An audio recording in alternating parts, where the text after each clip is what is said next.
Very nice to see you all, and welcome to this panel. We're going to be, we've got an amazing bunch of people here to talk to you a bit about the money.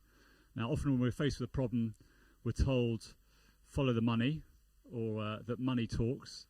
And so today we're going to be trying to find out a little bit more about how we can engage and funnel the right kind of finance to make some of the enormous challenges that we heard about this morning actually happen.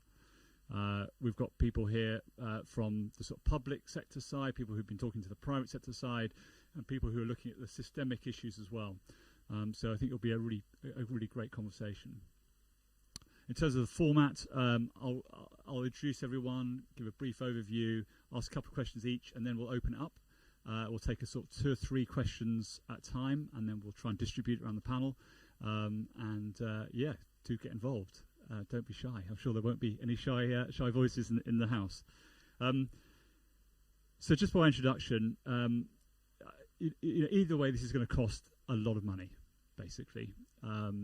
So, I mean, the numbers vary enormously. A couple of years ago, government said they wanted to achieve EPCC within the next 12 years, and it estimated it would cost about 65 billion. That's almost certainly a massive underestimate. There we go.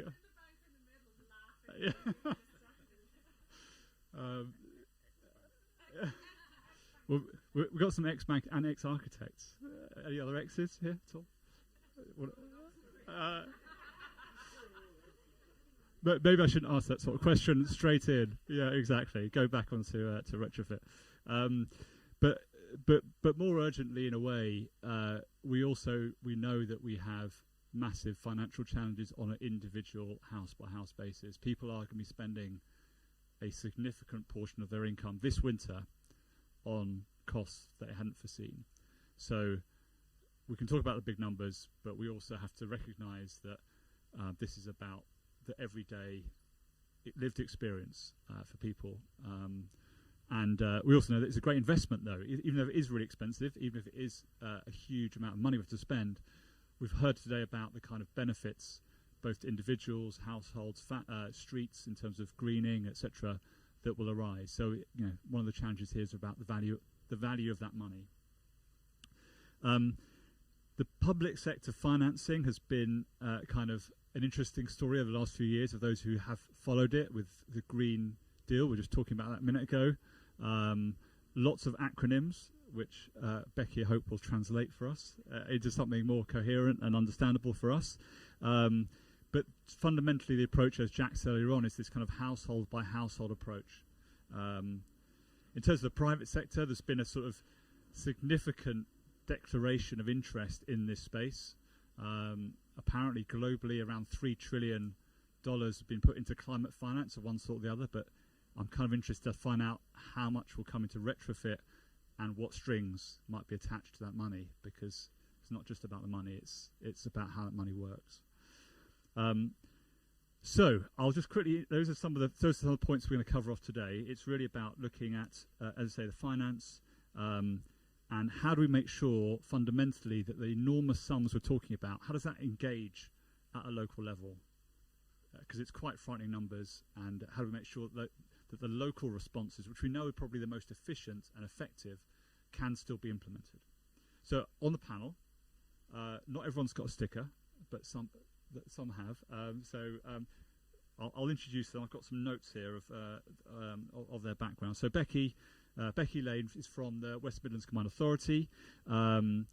She's been leading the Net Zero Neighbourhood programme, and a range of place-based retrofit initiatives across the West Midlands. The West Midlands Combined Authority has a significant goal of around 300,000 homes to be retrofitted by 2026. She's also, moving forward, about to start a new business with investment from Nesta, looking at end-to-end retrofit service to help private homeowners and their energy on their energy journeys. So it'll be interesting to hear about those two perspectives. Rufus is the sector lead at Bankers Without Boundaries for retrofit in the built environment. After having spent 2 decades working in banking, He's now been leading across a range of incredible initiatives, both in Bankers Without Boundaries, looking at ESG data, and a range of other things, which I don't entirely understand, I've got to say, Rufus, but they sound incredibly interesting. Melissa, thank you very much for joining us. Is the founding director of We Can Make, which is a new community land trust in Bristol that unlocks microsites to create low-carbon, locally made, affordable homes. But her background is incredibly interesting, incredibly diverse and relevant across urbanism, the arts, technology and public participation, acting in a range of initiatives, which I'm sure she'll touch on in her responses. And my colleague Indy, who you've heard from earlier on today, who's founder of both Architecture 00 and Dark Matter Labs, and he also has worked in Birmingham for some time in different projects, and visiting professor and involved in various other initiatives, which I'm sure he can touch on if needed. So perhaps we could all welcome the panel who've made the time today. Thank you very much.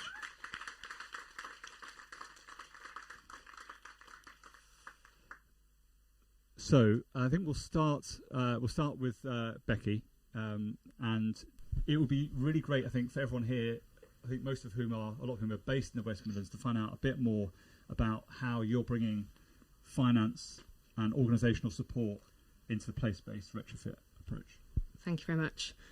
So to start with the context, in the West Midlands, we have 1.2 million homes. It's quite a few to retrofit. And our goal is net zero by 2041. And they've broken it down and said we'll divide that by 4. So 2026, we're going to do 300,000. A little bit challenging to meet. In the past, most of the retrofit activity, as probably has been discussed earlier today, has been incentivised by public grant funds, and again that is where quite a lot of activity is currently happening at the moment. So some acronyms: we are involved in delivering a sustainable warmth competition programme, so that's this year's government funding for retrofit, which is not just for social housing. We have been directly awarded, so WMCA has been directly awarded 2.86 million, which is a drop in the ocean, as you've probably heard, in terms of the amount of money that we need. And what we're doing with that, which is a little bit different to the previous kind of uses of public grant funding, is to demonstrate how a place-based retrofit scheme would work with these existing grant funds. So we're trying to retrofit a place-based approach into this retrofit funding. So we have 2 neighbourhoods across the West Midlands. One is in Foes Hill in Coventry, and the other one is Almden in Solihull. It's about 300 homes that we're hoping to retrofit across those 2 areas. And we've been kicking off in the last 2 months building a community engagement plan using the existing community infrastructure to work on the ground with those people.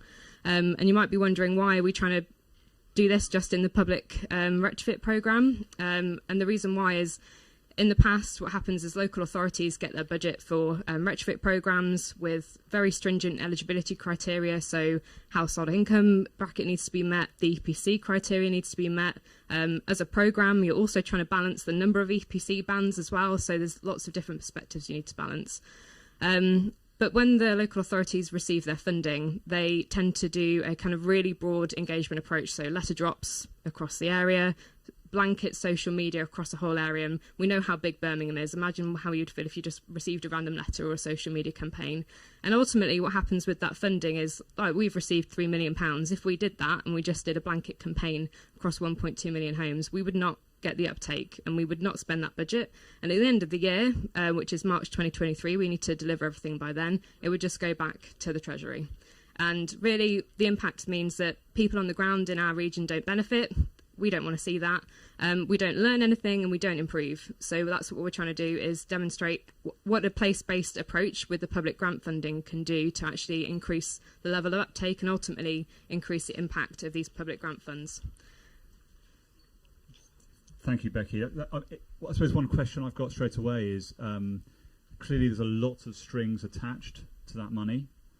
If you could redesign the approach, how would you do it? So interestingly, that is something we're trying to do as West Midlands Combined Authority. So big politics trends going on here, but there was an opportunity from February for us to submit a trailblazing Devo deal, is the title of it, through the Levelling Up policy. And what we're doing within that, we're asking for, the title is Retrofit Commissioning Framework if you're looking for it in any of our policy documents. But what that means in real terms is we're looking for the committed funding that is to the region. So over the next 5 years, that totals about £130 million off the top of my head, without the eligibility criteria. So at the moment, in practice, we have to contact the people in these regions. So for the project that I spoke about, they come to us, which is, a tremendous amount of effort to come forward for these programmes as it stands, and they might not be eligible, which means we have to turn them away, and there's nothing else that we can do to help them with the funding. So ultimately, increasing the flexibility with the eligibility criteria is what we're asking for to help reach more people and have more impact with the funding. It seems very sensible. So, Rufus, how do we bring a whole load more money into this space then? Because Becky's talked about some money, but it's really incredibly small when we compare to the kind of wartime footing that we were talking about earlier on this morning with Indy. Where do you start with that question? I think the kind of systems that are in place, societally, we try and use the existing systems in an incremental way to deliver the change we need. And that's what's happening. And so how do people invest money in their properties? They get mortgages. And so a lot of what we're doing, and it's not unique to the UK, it's the same globally, is we're talking about green mortgages as if slightly cheaper mortgages are going to solve all the problems with individual indebtedness, lack of credit, the fact it doesn't work for social housing or people over 65 or private rental. So you need a completely different approach. And you talked about the returns from this kind of work being great, and they are absolutely at a societal level.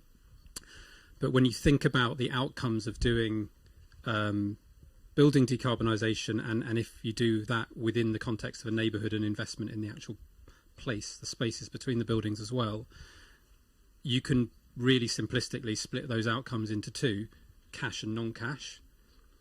The non-cash all have economic value, better healthcare outcomes, biodiversity, all that great stuff, but they're distributed. They're very hard to harness into an investment mechanism. There is opportunity to do that, but you need to aggregate, which is why the place-based approach is super interesting. But if you just look at the cash bit, the returns are quite poor. Or to put it another way, so the energy saving that you generate, even at current elevated energy prices and the prices we're going to have post-October, relative to the amount of capital you have to put in to make that change, are quite low. Or you need them for a long time. Very high level numbers. So what's your base level assumptions on how much you think per home, and roughly what percentage you think the energy can get you back? Everyone who looks at this will have slightly different numbers. In our model at the moment, we've got £35,000 per property of building envelope or building specific capex. We have some additional capex for the green infrastructure and other stuff between the houses. That's on an individual home basis. We think there's some quite big efficiencies of doing it en masse. Delivery efficiencies, procurement efficiencies, system design efficiencies that get you down to somewhere around 30,000. Energy bills post-October are going to be about £3,200 on average in the UK. If you can halve the energy requirement, put in a heat pump, put in solar battery, you might create a £2,000 saving, possibly. But the thing you've got to remember is over the time period of taking that saving and paying the capital back, the assets you put in place start to need to be replaced because the timeline's so long. You need a new battery, you need new solar panels, you need a new air source heat pump. So you've got to factor in the fact that some of that money has got to go into a replacement cycle for those assets. So we're looking at a 40-year return profile for this stuff, and you cannot get it anywhere near a low commercial return. So you have to have some public money and private money. But you're getting all those other benefits, which are public benefits, which justify the public sector piece. But so this work is a really bad fit to individual citizens' investment time horizons. To put it in the most harsh terms, most owner-occupiers will be dead before they get a return, just based on age and the timeline. It's a really, really good match for pension fund investment in asset liability matching, 30, 40, 50-year investments. But you need to aggregate. Pension funds, if you're running Scottish Widows run £188 billion of direct contribution pension funds. you obviously can't, if you're running that money, have a conversation with number 27 about investing £30,000 in their property. You have to aggregate. And that's why if you can start moving to hundreds and towards sort of 1,000 home blocks, you start talking about 30-40 million pound capital programmes. That starts to be a match. I suppose maybe I'll ask Melissa a follow-up question to that, because I think it's quite interesting. I think you were on the No Place Left Behind Commission, and clearly the kind of model that Rufus is talking about might benefit places that already have the ability to invest, or might have a ability to pay some of these amounts into them potentially. How would you, from your perspective, how do you see this challenge of getting the right money into the right place to make the change happen? Yeah, I mean, it's quite terrifying, these numbers, isn't it? It just sounds enormous. Where do you even begin, really? Because these are just numbers you can't even comprehend. But a marginally more optimistic take is that there is money in the system already. It's just not doing the right things, most of it. So I think one of the things we looked at in the commission is like, what could you re-gear in the existing system to make the money work better for you? And I think it's like a set of kind of quite practical ones, which I would call no-brainers. Like, why the hell aren't we doing this? But apparently it's a little bit more difficult to express some of these things than it is to say, let's cut the price of petrol at the pump. But but I think a lot of these are kind of oven-ready kind of ideas that you can make changes quite quickly. So. And there are some kind of quite perverse disincentives at the moment in terms of where the money goes and where it flows. But I think there's 3 or 4 kind of changes that you can make. And this is in the report that we did as well. So one is around VAT. We put 20% on retrofit and it's 5% on new build. So Jackie was talking about your missing third. Maybe if there's a VAT change, you could make your money up there. And I think, that would put a £15 billion stimulus into and 100,000 jobs if you just made that VAT switch, which is amazing. I think there's other, the Affordable Housing Fund, which is worth 9 billion outside London, at the moment only applicable to new build. So why not make that to existing housing stock as well, and change Homes England's mission to also be caring not just about new build but the existing housing stock as well.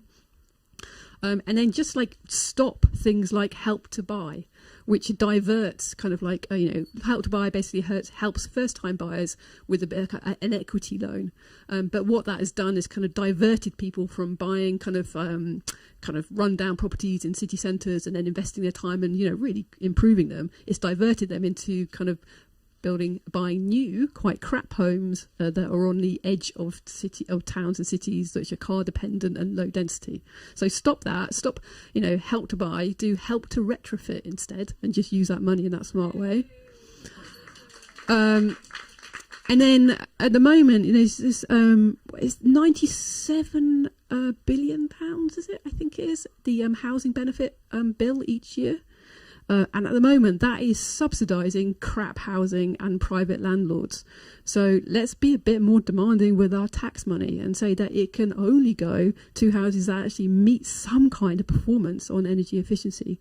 There is a target coming in by 2028 that private rented homes have to reach EPC C by then. But there's a real chance there to actually really incentivise and drive up standards. And, those private landlords that cannot or will not invest, then maybe there's a chance to re-nationalise or re-commonize all of that kind of private rented stock, which is a huge kind of potential there, really exciting actually. And then I think it's like a lesson learned. Let's look at the last 40 years of regeneration money and how it's been spent and what's actually worked. So Onward, which is a centre-right think tank, looked at this and looked at all of the regeneration programmes for the last 40 years. And the ones that worked, the only ones that worked, were the ones that had a high level of community control and governance of them, and had an investment in social infrastructure as much as hard capital infrastructure. So if we're going to make the money that's in there work, let's put it in neighbourhoods, communities where people already care about the long term and they've got a real kind of investment in making that money really, really work. And then we can get some of Rufus's new money into it. That leverages this. That's, yeah. Thank you, Melissa. That'd be great. And Indy, just to bring you into the conversation, are there other forms of benefits or outcomes funding that you think that we should be leveraging that we're not already? And do you think there are any dangers around that? So I suppose I'll just take privilege of the mic and just take the question as I want it, which is that I think the interesting question is between Rufus and Melissa for me. I think the organisation of capital has an efficiency. The organisation of civic production has an efficiency. And what we've got to find is a hybrid which organises those two in the most efficacious way. The danger would be that so, for example, it's between 1 trillion to 1.5 trillion that's required by government to retrofit every house. If it centrally produced that money and centrally built a program to actually execute that, this would be a neon disaster in terms of actually being able to deliver with the complexity and everything else. So I think one of the advantages and this is where I think we have to be really tight, centralized money versus proximus money, i.e. how proximate is the money to the nature of the problem. So actually we have to be able to produce money close to the problem, close to communities, in order to make sure this is a genuinely civic transformation. At the same time, that proximity has to marry the scale of the problem. I think that is absolutely the number one challenge. So we have to be able to do what we did in a kind of national house building program after war, that scale of renewal, but in a completely different way. And if we can do that, I think something beautiful can happen. And that will require state and other forms of capital to organise in really radical ways. And I think when we talk about actually society, the value, as Rufus rightly says, the value is there, but not all of it is directly monetizable. That doesn't mean the value isn't there. You just can't transact it into transactable money. So this is where the state becomes really powerful. And I would argue, and this is kind of like historically, if you look at Britain, we have used, and I think the state has used instruments like perpetual bonds to fund wars. That's how 242 years ago, the first perpetual bond was used by the British government, and it was a mechanism to fund wars. I think we're going to have to think about state financing in a completely different way to bring capital to the table, which can service the time period that I think is on the table. Now, whether that I think state has the ability to do that, I think they may go beyond that. But I think the real question is, the reason why a state becomes really important is it can understand the value that's currently not transactable at the local level. So how do we bring those different stacks of capital together? I think it becomes really important. But the key thing for me is we can't organise at the efficacy of capital. We have to organise at the efficacy of civics. Capital follows to that efficacy. And I think there's really radical innovation required to how we allow capital production at the efficacy of civics rather than at the efficacy of what is a banking institution. I think that's a real innovation. Sorry. I'm going to get a couple more responses from the panel, and then we'll open it up. So do start thinking about your questions. Becky, did you want to make a point on that? I think I was talking about the public sector programmes and what's going on as a trend, but there is something we are doing at West Midlands Combined Authority, which is trying to look at the delivery model and also the sustainable finance model to try and marry these two together for the long term. And that's my job title, Net Zero Neighbourhood Delivery Manager.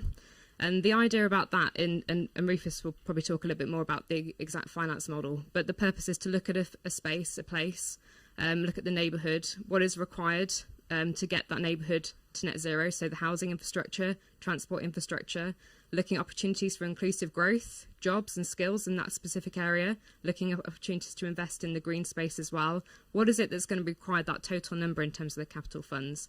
And then what we're doing from that is matching up the opportunities for funding. So at the moment, obviously, what we're talking about is grant funding because that is what is available and certain. But looking into the future in the delivery, what can we do to bring in private capital, but also involve, as Indy was talking, kind of state financial instruments. And I'll hand over to Rufus to talk a little bit more in detail about what that is. But to provide sustainable capital to deliver. So we've got our own funding. We've got 1.65 million. Again, tiny amount of money, but it's the seed funding to get this concept in place and to look at the sustainable finance model. And what we'll be doing in that is delivering phase one and also supporting the research and the data collection to build that finance model looking into the future. So we are looking at that, bringing together the capital with the kind of community proximity so we can deliver that. And I'll hand over to Rufus because he's got more information on the detail of that. So we're working on a program for an organisation called the Cities Commission for Climate Investment. They've just rebranded themselves. It's essentially most of the big cities in the UK, includes Birmingham, and funded by Bayes to scope out a national demonstrator, a little bit like the work Becky's doing within West Mids, but at a national scale, where we're trying to scope 1,000 home scale demonstrators, a number of them across the country. And so we've been doing a lot of modelling about the exact numbers, what the funding model could look like, etc. On our numbers at the moment, and there's lots and lots and lots of assumptions that go into this and lots of sensitivities within it. If you take the energy savings that you create by doing this kind of work and you split that value between the community, so you give people a discount on their energy bills, which is going to be required, and then you capture some of it to repay the finance, you can do around 60% of the total capital from pension funds. Now, that all depends on what scale of discount you put in, and you can swing that ratio back and forth. But it's on the numbers you were talking about, so 28 million, 29 million homes in the UK, 30,000 of retrofits, 1.2 trillion. That's a lot of pension fund money. The UK pension fund industry manages 2.4 trillion pounds, so it's the right sort of scale. So you've got a 40% gap that's got to be a grant. I think where it gets interesting is, A, those numbers are Inc. VAT. So if the government paid that 40%, they get 25% of it straight back, 20 through VAT, and then a bit more through corporation tax and income tax and all the job creation that's created. But I think there's some really interesting innovation that could be done in that outcome space, because lots and lots of organisations would benefit from that kind of work.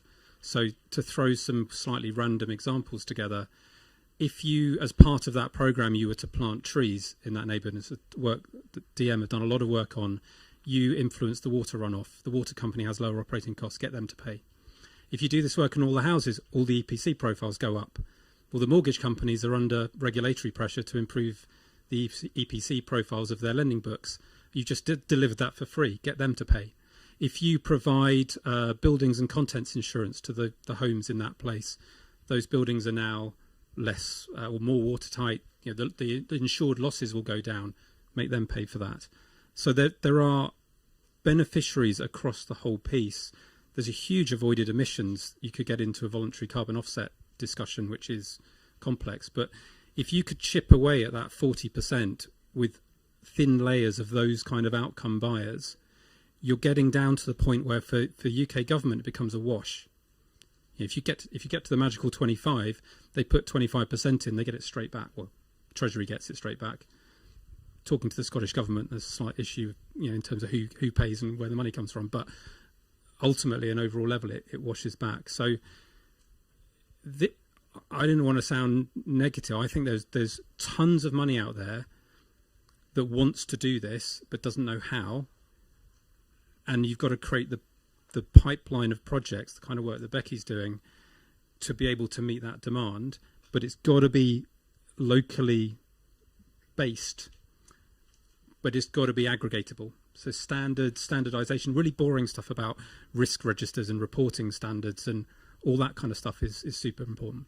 And just before Indy jumps in, I suppose one obvious question comes to mind is, how do we make sure those standards aren't just imposed by the financial institutions, and that the profit amount that they're expecting from those investments is not, in effect, just extracting value out of neighbourhoods which might not be able to afford it anyway? This is the all bankers are evil question, isn't it? No, not ex-bankers, really.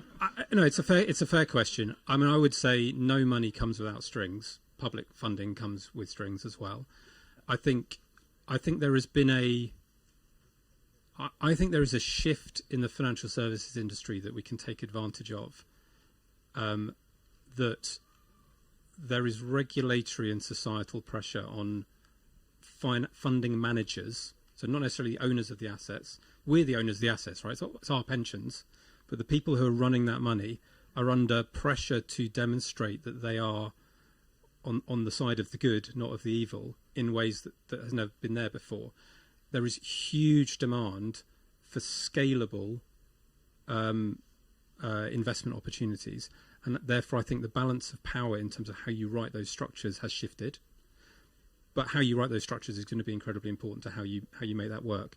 I was talking to one pension fund company, runs a couple of $100 billion of pension fund money, who said, well, auto-enrollment means that our assets have gone up fourfold. We'd look at perpetual models, potentially.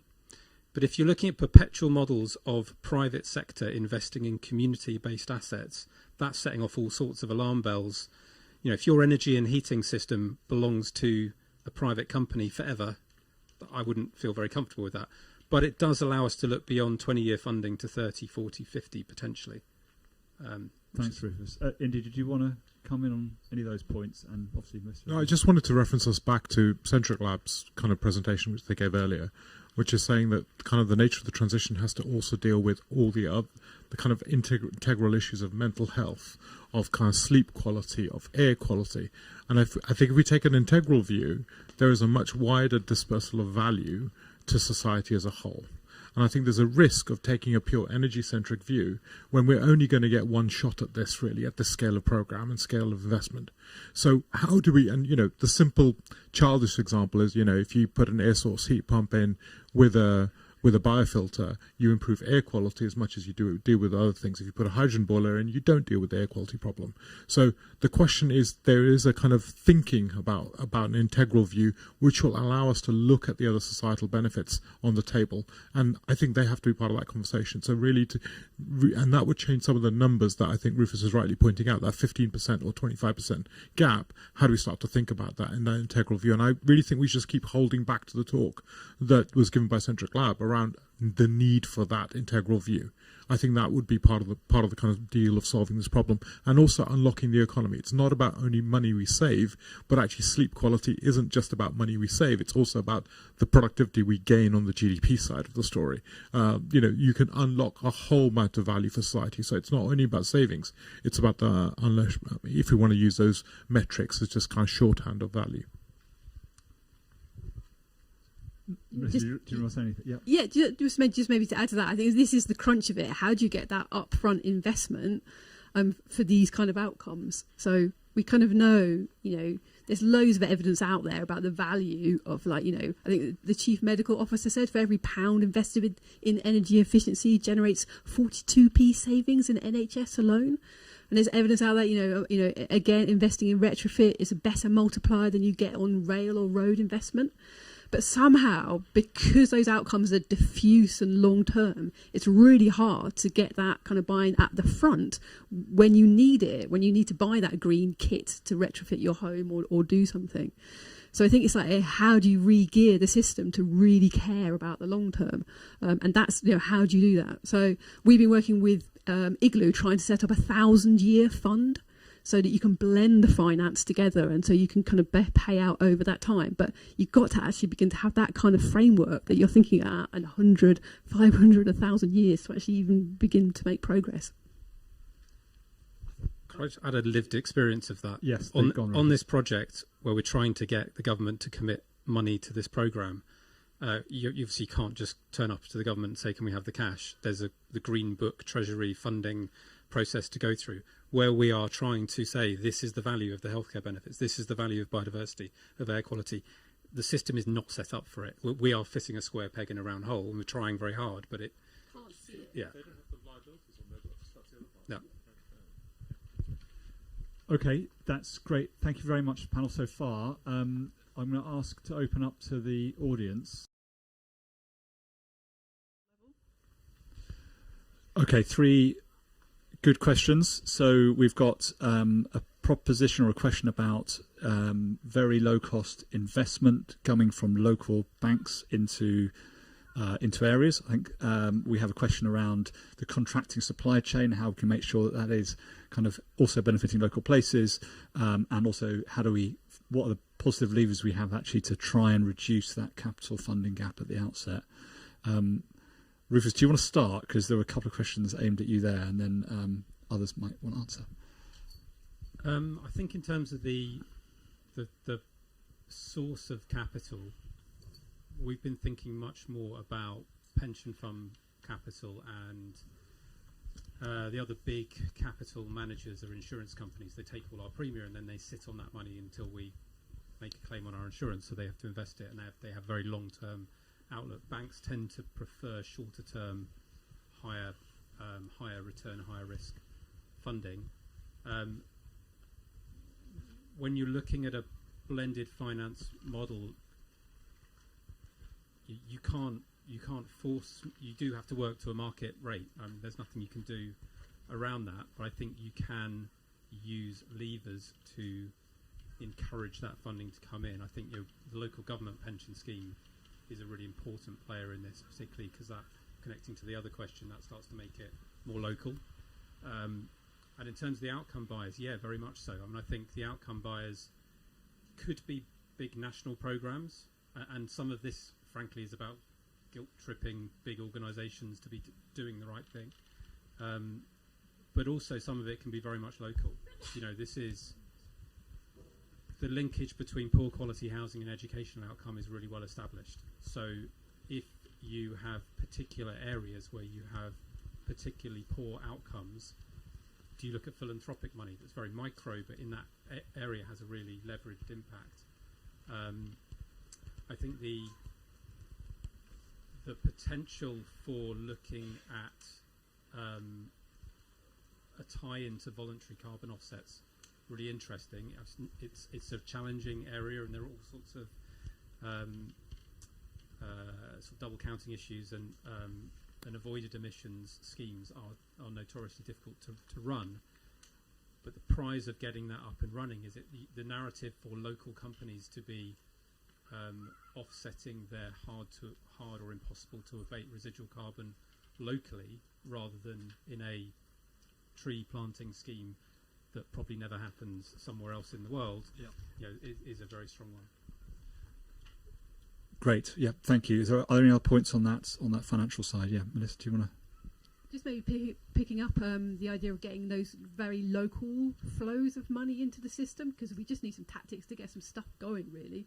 So definitely building on Rufus's point about rather than that distant offsetting, you can have localized insetting. So if that development is happening, then use that to the carbon kind of quota to retrofit locally, the adjacent homes, so people locally can see the tangible benefit of new development happening in their neighbourhood.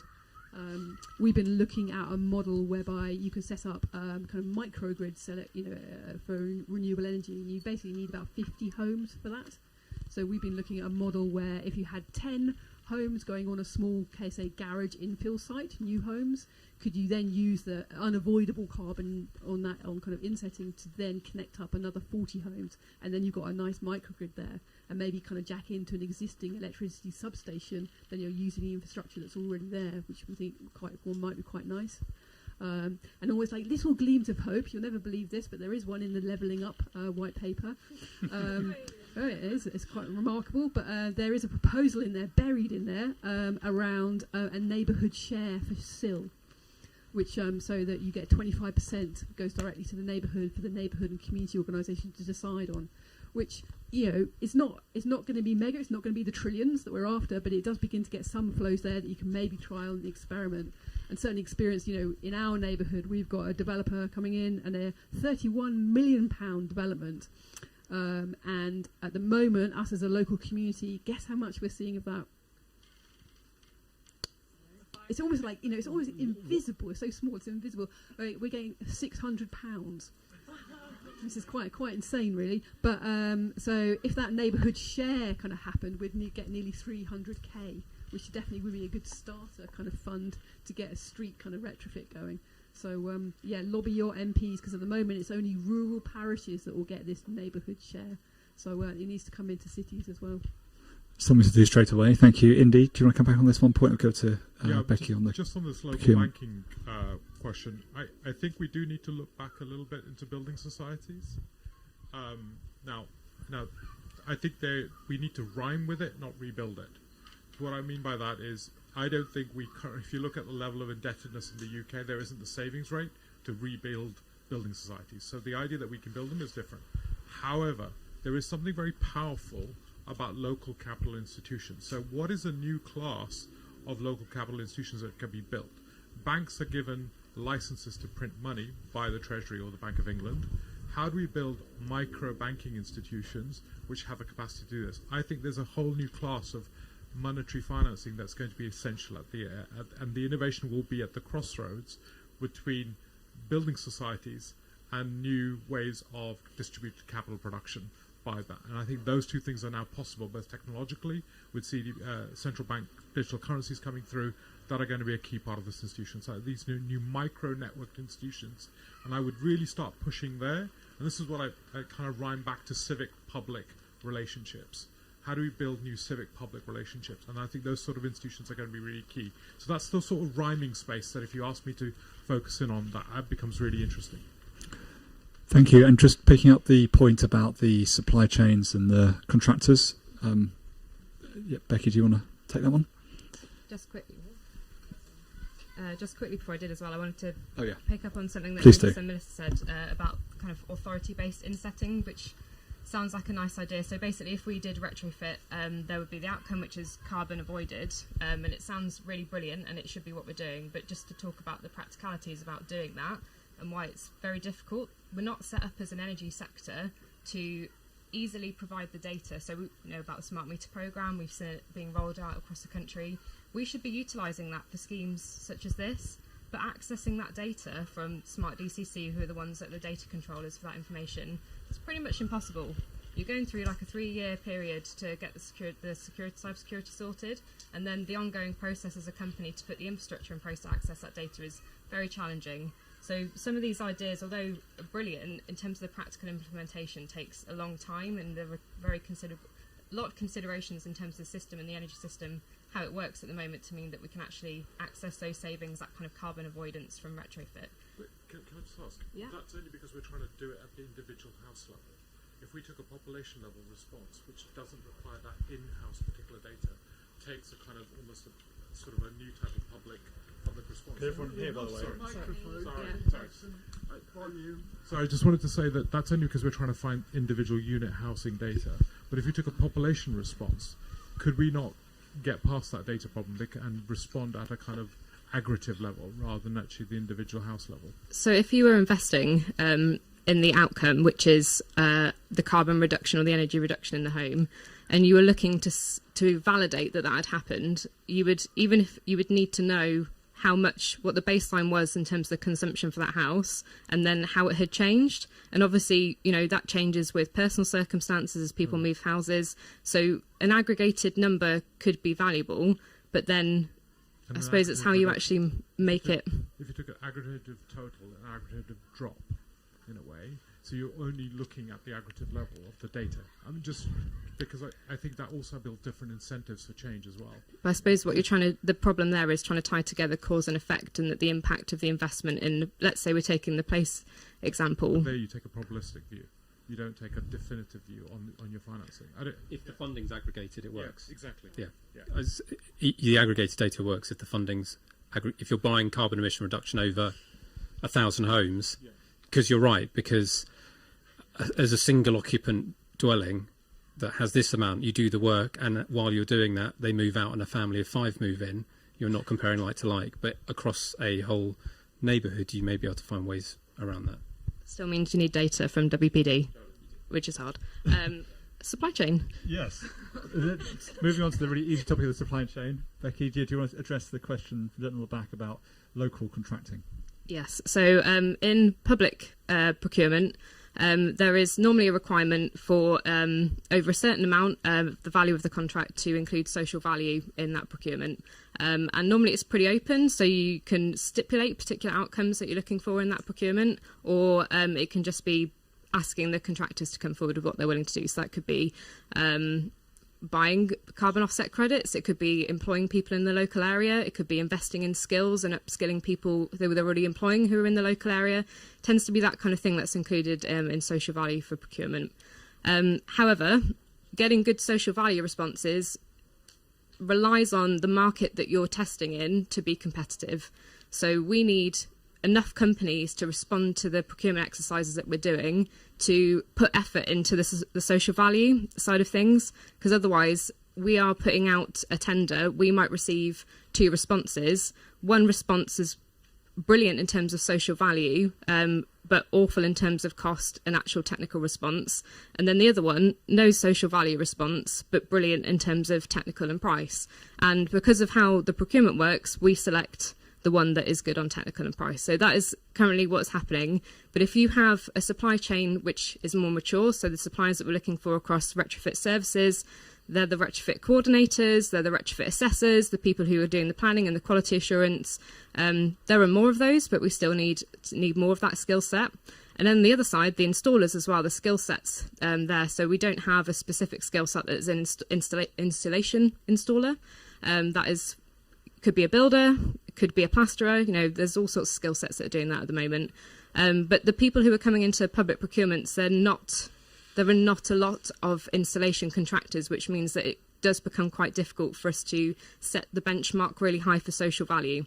And that includes kind of asking for things like a not-for-profit in this environment. So we need more maturity in the supply chain to mean that we can have a competitive environment to improve on social value. Panel on that tomorrow. And if you want to set up your own installation company, it sounds like to me, from what you're saying, Becky.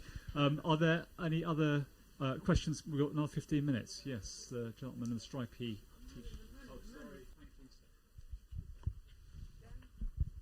Thank you, stripy top man here. Thank you. This is really fascinating stuff. So I'm wondering now, to bring it back down to some of the organisations here, community organisations.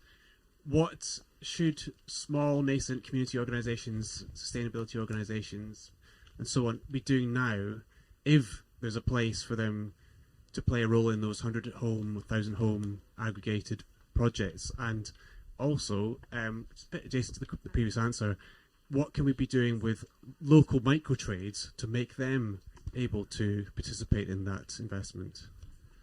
Two absolutely brilliant questions. Thank you for asking those. John, thank you. Great ideas. I'm really encouraged by this panel. Thank you. And I just want to throw two things in. The Stern report 16 years ago now showed the catastrophic costs of us not doing this. How do we factor those in? And the NEF in the last few weeks has shown that with the recent interest rate hike, 57 billion is being handed to banks in extra unexpected profits. How do we factor those sort of big money in? Thank you very much. Yeah, amazing questions. And there's a gentleman at the... Sorry, Sarah. There was a gentleman at the back with a green shirt on. I think there were any... Mr. Wolf? Anyone got an... Hiya, I'm Wolfgang. I'm involved in the social housing decarbonisation fund schemes, and the question is coming, but the moment we've got a situation where the supply chain issues mean that it's very difficult, and the timescale, because government wants quick results which you can quantify and sell, means that the work is very difficult to get it done properly, and there's been a big documentation of that. It's worse than that in many cases. So what do people think of the argument that capitalism actually likes inefficiency? For example, electric vehicles, washing machines and individual houses, and really doesn't care about other values. There was a glimmer of caring about it. There are people putting pressure on their pension funds, and there is an issue in banking. But ultimately, it is the elephant in the room. So all these projects that we're involved in, and we work our socks off to try and set good examples in different ways, are worth doing because they demonstrate what can be done and how to do it and how to get down to the community level. But instead of doing them on the basis that one day they'll see reason because they'll suddenly wake up one morning and thinking, shit, social value, I forgot about that. Actually, we should do it to arm people to strike and demonstrate so that that capitalism is forced to do it. It's a very difficult to say in the modern world without looking like a loony lefty. But actually, the moment anyone gets up and starts saying we need to do it at that sort of level, they get torn apart and hounded out of office. So we need that grassroots information to be geared to action, I think, and we can't wait around for it. It's more than Insulate Britain. I think that's great, but I think it's got to be mass action. But that was not a question. The question is, do you think that capitalism is geared to inefficiency and doesn't really care about other values, and isn't it the elephant in the room? That's not. Okay, thank you very much, Wolfgang. That's great. So absolutely brilliant questions. Huge range. Let's start, I think, with the first question, which is if you are or working with or want to work with your neighbours and your communities and get things going, what do you actually do now? I'm actually going got the panel here, but also going to bring Imi in here because she's actually doing some of the stuff as well. But I'll probably start with you, Becky, just because I think you have been starting to talk to them in the official capacity that at the Command Authority. What to do as a community organisation? I feel underqualified to talk about this, actually. I feel like Imi's way better because I have been at the point of trying to be humble in the knowledge that I have the money that needs to go in the place, but I do not understand the place, and I'm relying and working with community organisations to give me the intelligence and the connection with the place to mean that we can actually have the money go to the people who need it the most. What can community organisations do to prepare now? I mean, with the Net Zero Neighbourhood programme in particular, we will be working with community organisations to use them as the conduit to talk to people about retrofit. So I'm trying to think of a practical way to say that there's probably a space to kind of get more engaged in retrofit. What does it mean? How to talk about it with what the benefits are, specifically how to retrofit homes. But the person who knows the most is Imi. So how to do that and talk to people in a way that's the most relational and do that on a community base. I really think it should be handed over to Imi, who can talk about the detail. But I would say that's a place to focus. Thank you. I don't know if, Melissa, do you want to comment on that as well? Because you obviously work in your community very closely, so you may, and you've been trying to raise money for your projects you've been working on through a CLT. We are a community land trust, so we're doing this at a ground level, and I think maybe two of the most useful things that we've done. One is that we've worked with our community to set our own rules of what kind of development we want on our terms. So we've got a community design code. There's a sense like often communities you feel like you're under siege and you have to be grateful for any old crappy development that comes your way, and the only kind of power or agency you have is kind of screaming no at the planning kind of appeal. So trying to get up front and trying to say yes, and trying to shape what is the development we actually want here, and kind of visualizing that and making it tangible is really, really helpful. And it's a really powerful thing that this is what we want to happen here. That's really good. And then the other part of it is most development usually washes through a community. It's a big kind of house build or whatever else, and the value of anything really kind of just washes through. So what we've been trying to do is localize the production so that using all these opportunities of community wealth building. So we've set up a little community factory where we do digital fabrication.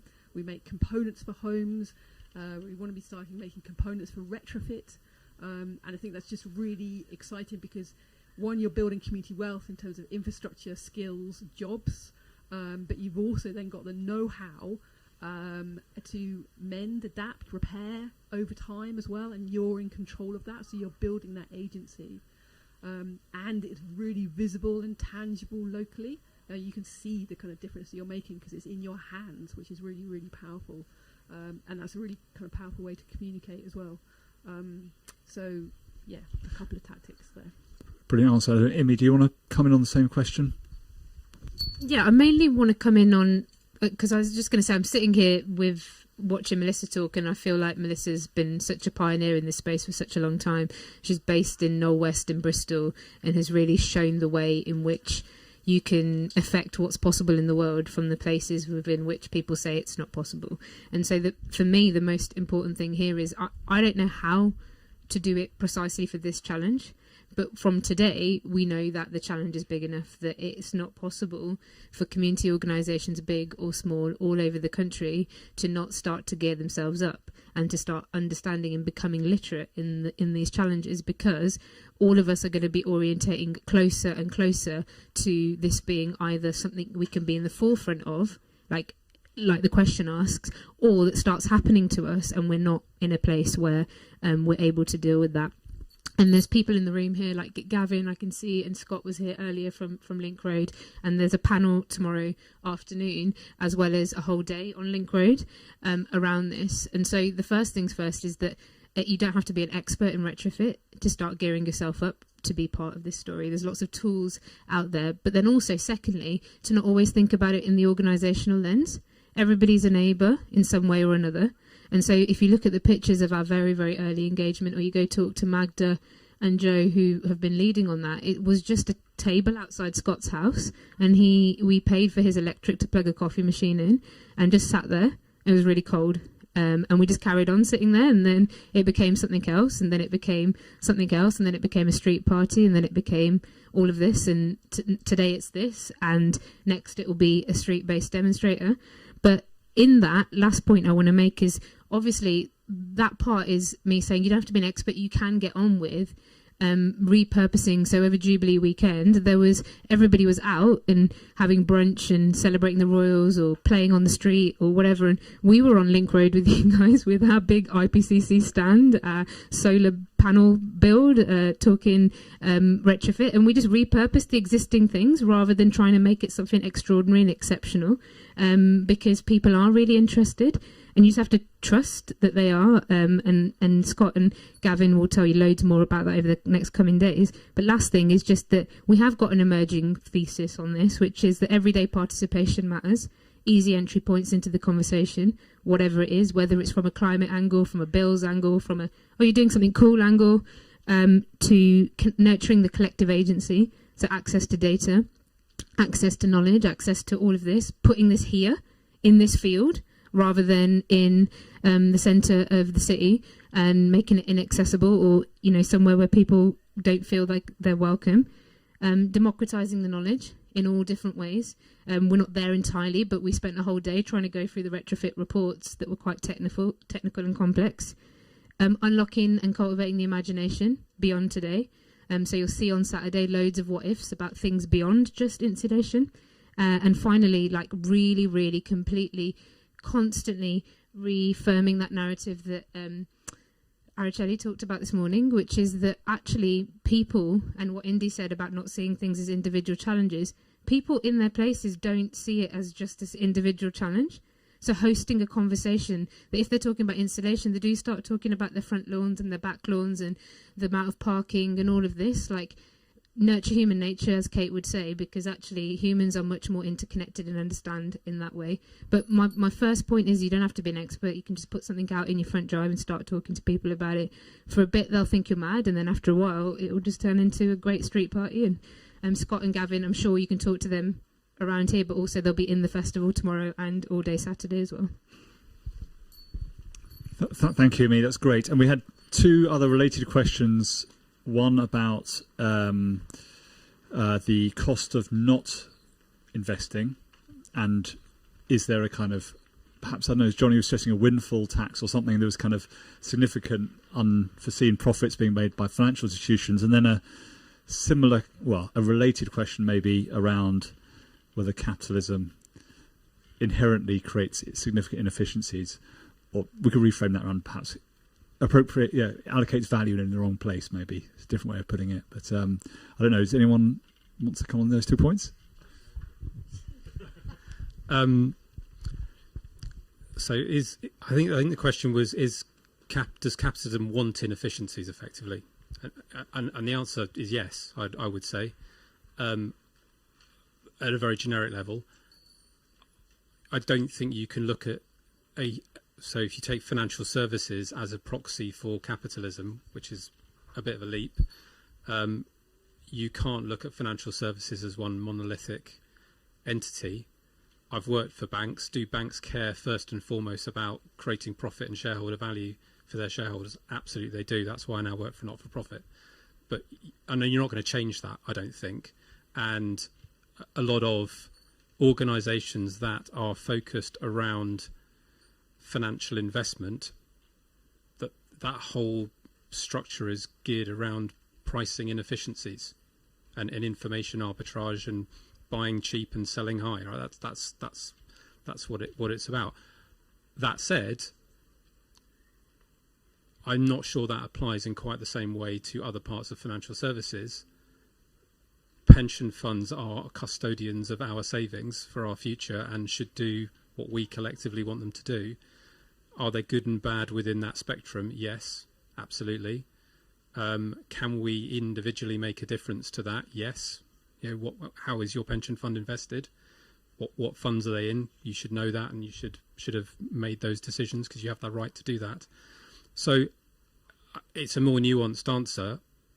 I don't think I'm not saying finance is great and it's all there, but I think there is absolutely something we can lean into, and